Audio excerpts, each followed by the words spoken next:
Just like Italians make good pasta, so too do they make good denim. I can't get over it. I think it's my favorite feeling denim ever. But yeah, that is what selvage is. And the edge being self-finished like that, it's like a mark of quality and less so a mark of longevity. The longevity is going to start with in this very efficiently packaged package here, we have a pair of really impressive jeans. And let's get this open immediately.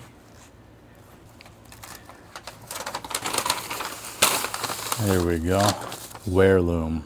You're helping me realize my dream. And there's the very cool Weirloom note with the very nicely packaged, like very neatly packaged. Look at that. 1, 2, 3. I noticed these things. So I did receive these for free from Weirloom for the purpose of review, of course. Oh wow, look at that. A pin, that is cool. This is a leather patch. This is made from Italian denim from Candiani Mills out in Europe, of course, made in Europe and Portugal. And ooh, even a keychain. I'm 100% using. Actually, let me grab my keys real quick. We have the leather. This is what I was trying to show here actually, is this leather Horween piece. And now we have a piece of denim as well. I'm going to use both of them, and that's going to fade much like this denim will as well. And we'll get to this in a second. I'm talking about like the little trinkets that come with it, which is really cool. And I didn't even start talking about this piece here, which you may have noticed. It's a piece of the denim because you can use this as a patch because denim wears out over time, right? You start to break it in, and sometimes you get blowouts and stuff like that, especially for people that are sizing down in their jeans, which I never really recommend. I'm wearing a pair of heavyweight wide fit denim, and I recommend cuts like this is a regular cut, in fact. And we'll get this on here in a second. There it is. Yeah, so nice. Look at this. Like the denim feels nice. It has a nice hand to it. It's crispy, but it's not too starchy. So this, I would say, is even, it starts off. Oh yeah, and the chain stitch as well at the bottom. I've been rocking a lot of cheap jeans lately, and seeing the more premium stuff like this, like the chain stitching, it's even a different color on the inside, and noticing that immediately is something that you tend to appreciate with high-end, high-quality denim makers like Weirloom out of Europe, based in Denmark. And here you have the Candiani denim fabrics, Milan, Italy, since 1938. Here you have, of course, the traditional denim make with a peak selvage here. I believe they call that like a peekaboo selvage or something like that for the coin pocket, where this is intentionally showing the selvage out here rather than just on the inside, which it is on the inside. A lot of selvage jeans, especially the higher quality makers, they will have these selvage pieces on the inside of the coin pocket, but you won't even know it's there unless you look. But when you have something like this little peekaboo thing peeking out right there, looking at you, yeah, that looks good. You can tell immediately. And what's cool about that, I'm not too much of a cuffer, and that's the thing with selvage denim, right? I mean, I've owned a lot of selvage denim, and I never really cuff regardless. I'm not really trying to show off that it's selvage necessarily, but I do like quality. I don't think there's anything wrong with displaying quality on your body, right? In my mind, that's kind of what Splished is about. Functional fashion. It works for your life and for the purposes that the things serve you. Like this is super purposeful. This feels so good. This is like really nice denim. I mean, look at the twill. It feels immediately really good. And this is a raw denim. It's raw and sanforized. It has a generous thigh for those of us that need thigh room in jeans. A lot of brands use patterns where the thigh is real thin. Even if it's a straight leg, it'll be quite thin. But with these, there's definitely ample room. And it is a button fly as well. We flip it on over to the back. I really like the pocket arcuates on this. It has a Western flair in my mind. I'm not entirely sure what they were going for necessarily, but to me it looks quite Western, and I love that, man. Especially with the two-tone. Like the two-tone, you can see different tone here, different tone there. So the pockets are not lined, which makes sense because typically if they were lined at the bottom or something, you would see like a stitch here. And of course, if they were fully lined, it would come up to here. 14 to 16, I would say, is like kind of the perfect range for mid-weight denim, and it's, in my mind, more durable and more comfortable than even heavyweight 21-ounce denim like this, which I still love. I'll still wear, of course, but this is way more practical for daily life. Here is the 4-button fly, so 3 there, and then the top button, as well as, let's bring out the pocket bag. Here's one thing I want to mention though as well: selvage on both sides. This is important to note. When you get selvage jeans, much of the time the inside here, they don't use selvage pieces, and I noticed that about like quite a lot of companies, and it makes it a little bit more expensive the more selvage pieces you're using like this. So that attention to detail is of course highly appreciated. Weirloom, built on experience, made with purpose. I've spent years searching for jeans worth wearing, fits that work, fabrics that fade, features that matter. I've shared that journey on Denim Hunters since 2011. Now I've put everything I've learned into these jeans. They're made in Europe by people who live and breathe denim, woven in Italy, sewn in Portugal. Wear them well, make them a wearable heirloom. And look how perfectly aligned that denim and the leather is. I like that. That's nice. Ooh, check it out. These are the Weirloom WL #1. Oh, let me get these keys out of here as well. One thing I would like to note about jeans like this is when they have this back patch, this leather, when it's open on the sides and you can put your belt underneath it, that's perfect. That pretty much reminds me of things like the Wrangler 13 MWZ, which have the 7 belt loops, which I enjoy. I always think more belt loops is good. A leather patch, even better in a sense. It's going to hold up your pants just the same. And one of the things I wanted to mention is that when I went to change and put these on, the hand, I got bugs on me. The hand of these feel super nice. These are raw denim, but they don't feel super stiff. And when I'm bending over like this, usually raw denim, I'll actually feel it in the back of my knees because of the stiffness and the material back there as I'm kind of moving, shifting, and I'll feel it between my knees back here. But with this, it's a soft hand. It feels like kind of luxurious because I guess just like Italians make good pasta, so too do they make good denim. I love the contrast stitching. I think that's one of the coolest things about these is how there's two-tone, right? There's 2 different types of stitching, 2 different colors. For those that don't really know too much about raw denim, the reason that a lot of people buy it is because it's not pre-washed, it's not pre-distressed, and what it'll do for you and in your life is that it'll kind of show off your life as you start to wear them, as you start to do things like I'm doing, just kind of bending over, maybe squatting on your knees, whatever you're doing in your jeans. That's how jeans end up looking really good, is they start off raw like this. As you can tell, it's just like a plain one color, right, all the way through. And over time, the thighs will start to lighten. The creasing around the bottom as they're stacked here, that will start to show around the high spots. Things like the butt cheeks when you're riding your bike or something, that'll start to pop out a bit. Maybe not necessarily your butt cheeks, but the sit bones, the sit bone area where there's pressure, that will start to fade and they'll break in and look like a pair of jeans like no other. Here are the Weirloom jeans cuffed. I'm not too much of a cuffer personally. Even with selvage denim, I prefer not to cuff because the warp here on the outside is a different color from the weft, and when that happens, it kind of breaks the look of your leg. It kind of makes them look shorter. But does it really matter too much? No, it doesn't. It's just kind of your preference and what you prefer to look like. In my opinion, I think the stacking looks a little bit better on me, but I see cuffing all the time and I never look at it and think it looks bad. I always think it looks pretty good. Just even on me, I don't think it looks bad. I just don't prefer it. Yeah, that two-tone chain stitch underneath there as well. Like, I just keep noticing it because it is a light stitching and it's like, it looks good. And these measure, I believe, around 31.9 inches. Again, check the sizing charts.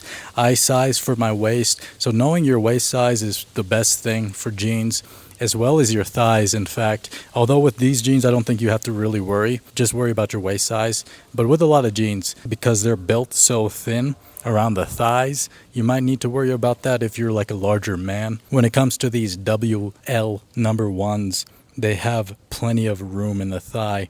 And I have quite large thighs. They used to be about 24 inches.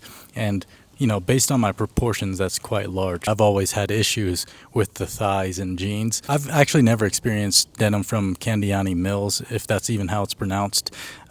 I do love me some Italian pasta and such, you know, and they make some good denim as well. I guess since 1938, that's a long time to be making denim, and apparently they're the greenest denim mill on earth, which is pretty cool too. And typically I like to talk about the depth of the pockets, and these again I feel like are the perfect depth, because for me they're not Levi's, right? Levi's jeans have insanely huge pockets, and like I've said before, I will never complain about pockets being too big, but when it comes to these, they remind me of like the Wrangler 13 MWZ. To me, they're perfect because it fits my entire hand, but it doesn't start engulfing my wrist, which I usually have a watch on. It doesn't catch on my watch or anything like that. And again, I keep mentioning it, but the feel of this denim, this Candiani Italian denim, I can't get over it. I think it's my favorite feeling denim ever, and it's still raw. It's still raw. It still has to break in, and it's already my favorite feeling denim. It's kind of crazy. And yo, the detail. Look at this. I realized as I was just talking about the pocket depth, that this here, the bar tacking goes all the way around the loops. Look how nice that looks too. Like, it's a subtle thing, but to me that looks amazing. This pocket bag feels substantial. This thing is not gonna deteriorate in there. It actually really feels good when you put your hand through.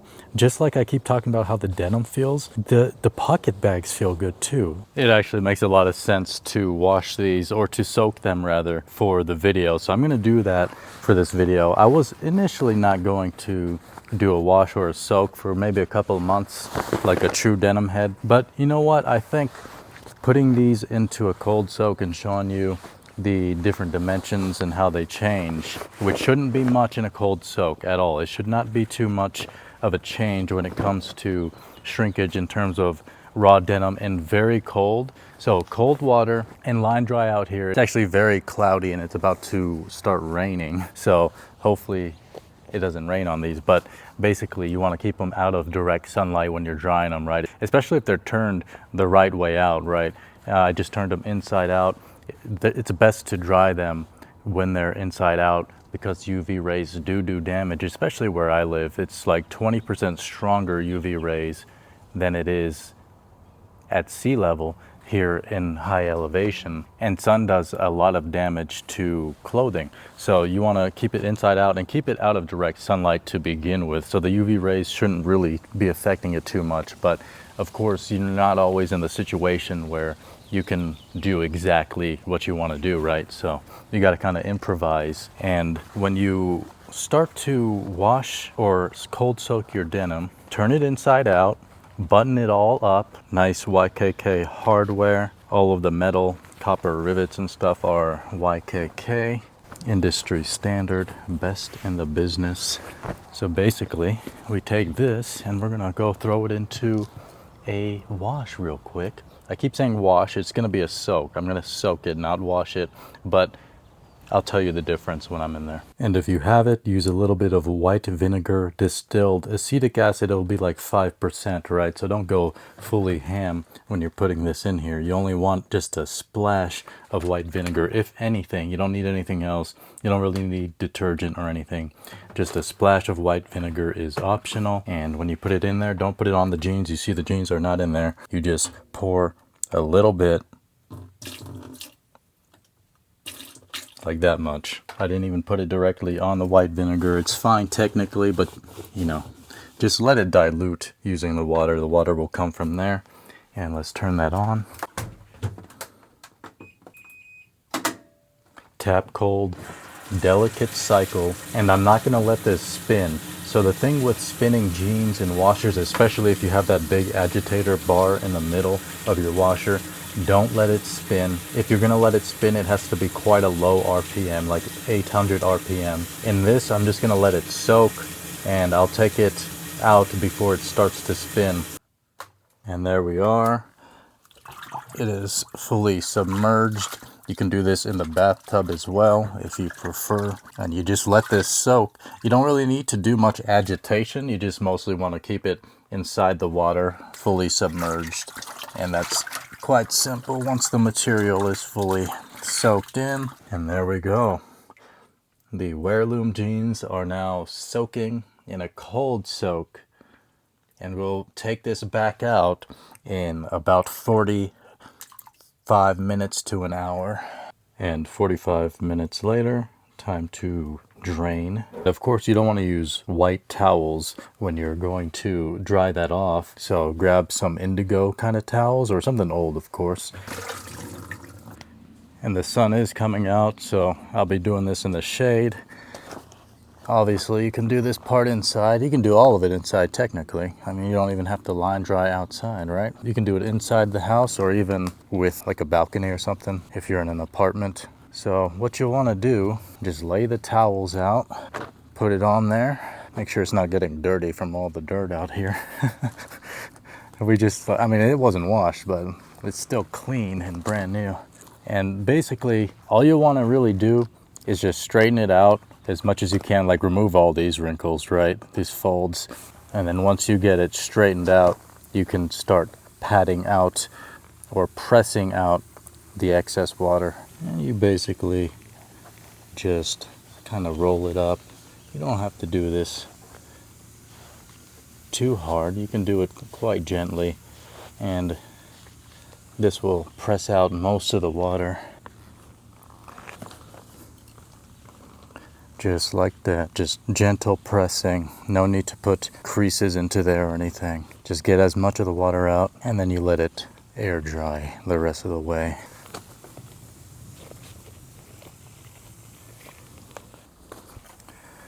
And there we have it. The Weirloom jeans all hung up. And one thing to note is that if you're going to hang up jeans like this when they're wet, make sure it's not like a super heavyweight jean and that it's not soaked through, like you don't have it sopping wet, right? Otherwise, you should be laying these things flat, like down here on top of a towel would work. But because this is a 14.25 ounce and I made sure to squeeze as much of the water out as possible, it's not going to really deform anything, right? And that'll be fine. I put it on 3 belt loops. It looks a bit wild here, but it's just attached to 1 belt loop, 1 belt loop. This is just loose. And in the back, another belt loop. Yeah, time to get to work with some writing.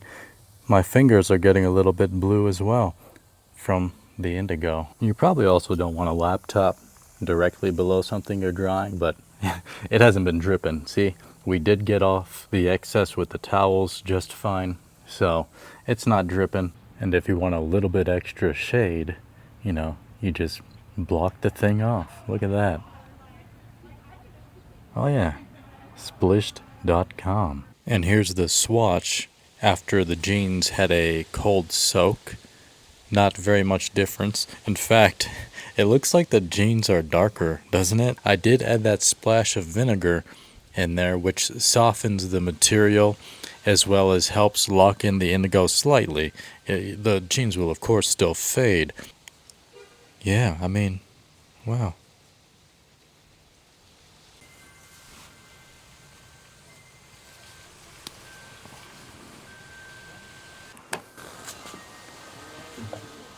You can put this in here for safekeeping.